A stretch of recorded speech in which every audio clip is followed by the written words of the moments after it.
প্রেমের সমাধি কেন এই সিনেমা আজও প্রাসঙ্গিক? Authentic review. চাচা হেনা কোথায়?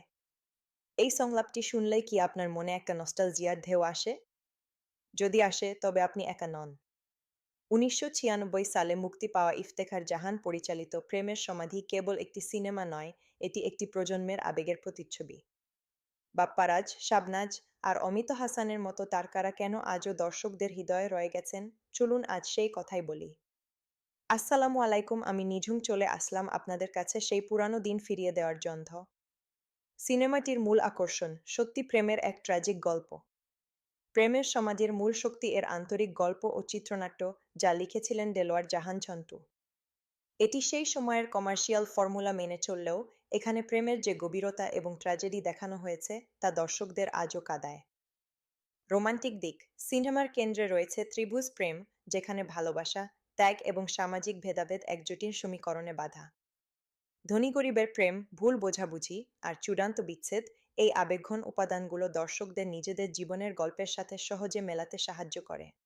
কমেডি বিনোদন যদিও এটি একটি ট্র্যাজেডি, তবে দিলদারের মতো শক্তিশালী পার্শ্ব অভিনেতাদের কমেডি কিছুটা হালকা মুহূর্ত উপহার দিয়েছে।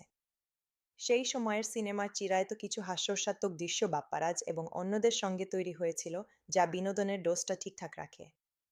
ট্র্যাজিক হিরো বাপ্পারাজ এই সিনেমায় বাপ্পারাজ তার অভিনয় জীবনের অন্যতম সেরা পারফরম্যান্স দিয়েছেন। তার অসহায়ত্ব, প্রেমিকার জন্য সংগ্রাম এবং শেষ পরিণতি, ট্র্যাজিক হিরো হিসেবে তার পরিচিতি এই ছবির মাধ্যমেই আরও দৃঢ় হয়। তার ডায়লগ ও চাচা হেনা কোথায় এই সংলাপটি আজও ভাইরাল, যা প্রমাণ করে দর্শক কতটা গভীরভাবে চরিত্রটির সঙ্গে যুক্ত হতে পেরেছিল। কালজয়ী গান সিনেমার প্রাণ। এই সিনেমার গানগুলি কিন্তু আজও বাংলা গানের জগতে অমর হয়ে আছে। প্রেমের সমাধি ভেঙে কে এন্ড্রু কিশোরের কণ্ঠে এই গানটি বিরহের প্রতীক। তুমি বন্ধু আমার চিরসুখে থেকো খুব প্রেম ও ত্যাগের এক অসাধারণ সুর। জীবনের নৌকা চলে হেলে দুলে কি সাবিনা ইয়াসমিনের মিষ্টি কণ্ঠে এই গানগুলি সিনেমার আবেগ কয়েক গুণ বাড়িয়ে তুলেছিল। কেন এটি অথেন্টিক? এই সিনেমাটি প্রায় ৩০ বছর পরেও কেন আলোচনায়? কারণ এটি বাস্তবতাকে কিছুটা হলেও স্পর্শ করেছিল। সেই সময়ের পারিবারিক মূল্যবোধ, ধনী পরিবারের চাপ এবং সাধারণ মানুষের আবেগ সবকিছুই খুব সততার সাথে ফুটিয়ে তোলা হয়েছে। তাই এই রিভিউতে কোনো বাড়তি চটকদার কথা নয়, বরং এর আবেগঘন আবেদনকেই তুলে ধরলাম, যা দর্শকের মনকে স্পর্শ করবে। যদি আপনি ৯০ দশকের বাংলা সিনেমার সোনালী সময়ের স্বাদ নিতে চান, অথবা জানতে চান কুপ্রেমের সমাধি কেন একটা কাল্ট ক্লাসিক, তবে ছবিটি অবশ্যই দেখুন। পুরনো দিনের নস্টালজিয়া আর খাঁটি আবেগের সংমিশ্রণ দেখতে চাইলে এই সিনেমা আপনার জন্য মাস্ট ওয়াচ। যদি এই রিভিউটা আপনার ভালো লাগে তবে লাইক, কমেন্ট করে জানান।